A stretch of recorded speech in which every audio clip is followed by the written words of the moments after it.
প্রিয় পঞ্চম শ্রেণীর শিক্ষার্থীরা, আসন্ন তোমাদের বৃত্তি পরীক্ষা এবং বার্ষিক পরীক্ষার জন্য কিছু নমুনা প্রশ্ন দেওয়া হলো। প্রশ্নগুলো খুবই গুরুত্বপূর্ণ এবং খুবই কমন উপযোগী। আশা করি তোমাদের বৃত্তি পরীক্ষায় প্রশ্নগুলো কমন পড়বে। নিচের প্রশ্নগুলোর সংক্ষেপে উত্তর দাও। শতকরা কি? 125%কে সাধারণ ভগ্নাংশে প্রকাশ করো। 300 টাকার 150% কত? বার্ষিক মুনাফায় 6% অর্থ কী? 3 সেন্টিমিটার ব্যাসার্ধ বিশিষ্ট বৃত্তের ব্যাস কত? কর্ণ কাকে বলে?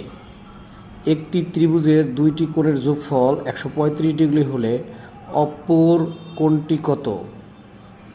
একটি ত্রিভুজের দুটি কোণের যোগফল 135 ডিগ্রি হলে অপর কোণটি কত? 1 হেক্টর কত এওর? 1 মেট্রিক টন কত কেজি? সামুদ্রিকের ক্ষেত্রফলের সূত্রটি লিখো। বাংলা সালের ভাদ্র ও আশ্বিন মাসের মোট দিন সংখ্যা কত? 2020 সালের ফেব্রুয়ারি মাস কত দিনের ছিল? 2020 সালটি কোন শতাব্দীর? 1 ঘন্টায় কত সেকেন্ড? উপাত্ত কাকে বলে? আধুনিক যুগকে কিসের যুগ বলা হয়? কম্পিউটারের একটি আউটপুট ডিভাইসের নাম লিখো।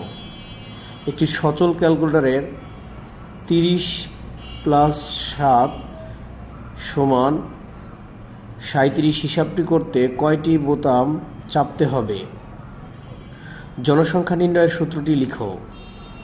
অধিবর্ষে কত দিনে 1 বছর হয়? ধন্যবাদ শিক্ষার্থীরা। আশা করি তোমাদের আসন্ন বৃত্তি পরীক্ষায় প্রশ্নগুলো কমন পড়বে। ধন্যবাদ।